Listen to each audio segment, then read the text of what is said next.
Miracle cat recuperating after surviving Bryce Canyon fall. 9-year-old boy collides with a child in golf cart.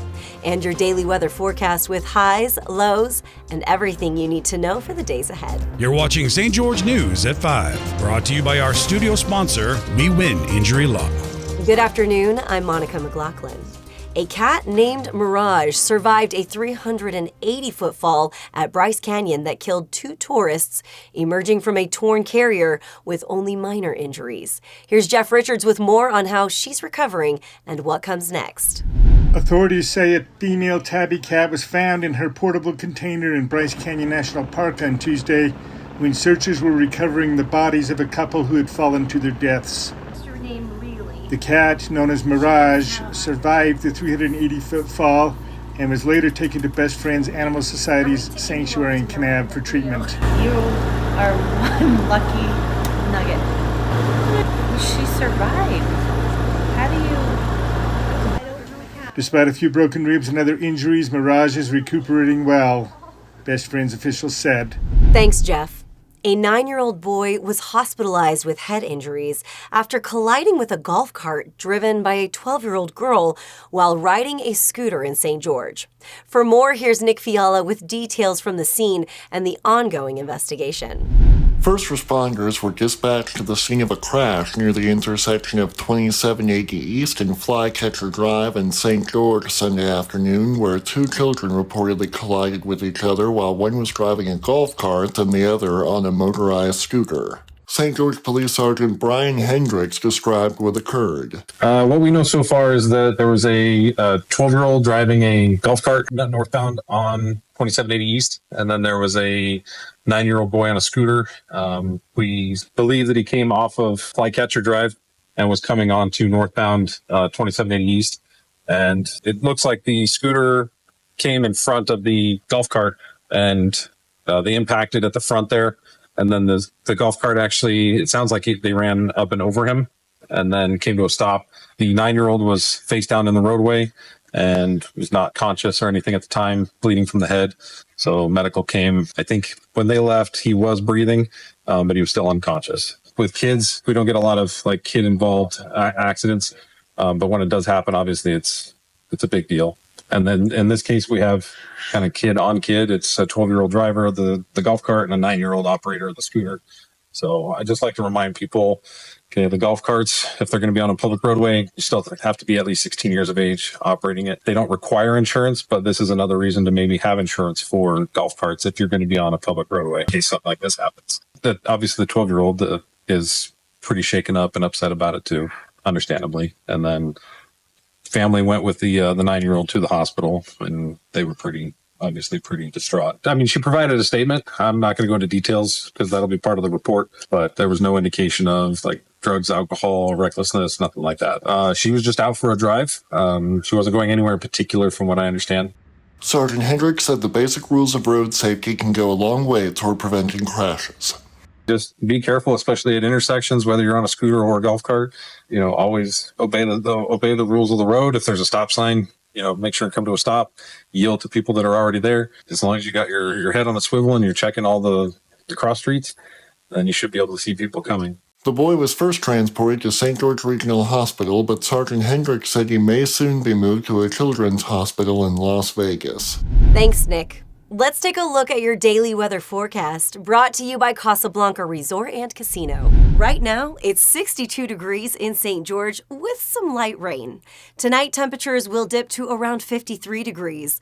Looking ahead to tomorrow, expect a high of 66 degrees and a low of 53. In Mesquite, it's currently 63 degrees and also raining lightly. Tonight's low will be about 59 degrees. Tomorrow, temperatures should reach 75 degrees during the day and drop to 59 overnight. Up in Cedar City, it's a cooler 49 degrees with rain.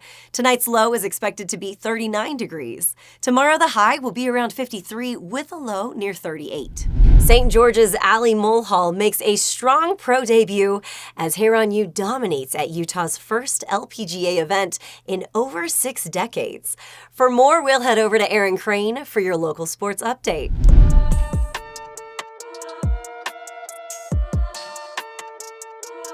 Thanks, Monica.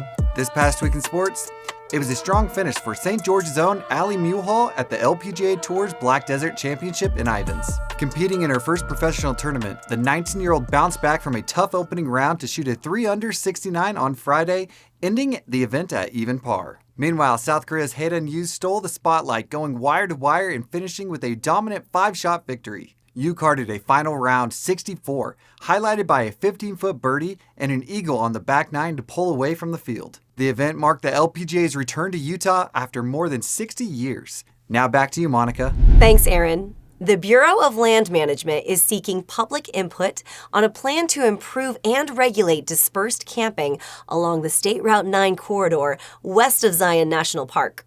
For more on what's proposed and how to get involved, here's Maury Kessler. The Bureau of Land Management is asking for public input on a proposal to manage dispersed camping west of Zion National Park, where visitor numbers have surged 164% over the past decade. Unregulated camping has led to environmental damage, prompting plans for 2 new developed campgrounds, Flagstone Quarry and Gooseberry Mesa, with amenities like restrooms and trail access. The BLM also plans to close 30 existing dispersed sites, add 25 new ones, and restrict camping on over 15,000 acres to protect the land. Public comments are open through June 2nd via the BLM's National Register website. Thanks, Maury. The new Zion Canyon Hot Springs Resort in Lavercan is set to open this summer with over 50 pools and international mineral spring experiences. Here's a closer look at what visitors can expect. A major new attraction is getting ready to open in Lavercan, and it's already turning heads. The Zion Canyon Hot Springs Resort welcomed civic leaders and business officials for a sneak peek at what's being called a game changer for tourism and local recreation.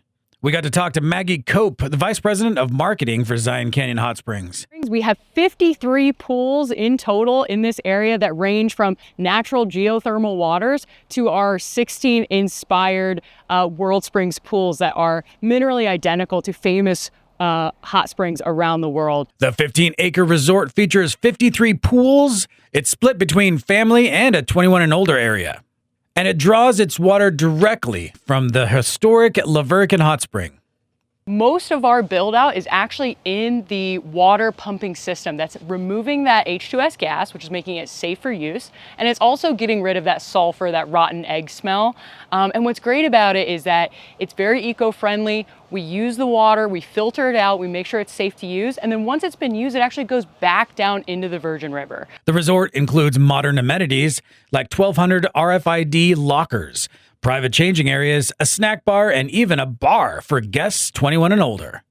Our facility is split up into 2 separate sections, a family area and a 21 and up area, which is great if you're looking to bring in the kids, splash around, and have a fun time, a big fun day, you can do that. Or if you're looking for something a little bit quieter, you can come over to this side and have a nice serene sunset as you look out onto the canyon. The resort, set just 30 minutes from Zion National Park, aims to draw tourists and locals alike, adding 150 new jobs and boosting the regional economy. Zion Canyon Hot Springs is set to open later this summer with a target date of late June or early July. Thank you for watching St. George News at 5. To learn more about our studio sponsor, We Win Injury Law, go to wewininjurylaw.com. I'm Monica McLaughlin with St. George News, your #1 source for local news. This has been St. George News at 5, brought to you by We Win Injury Law.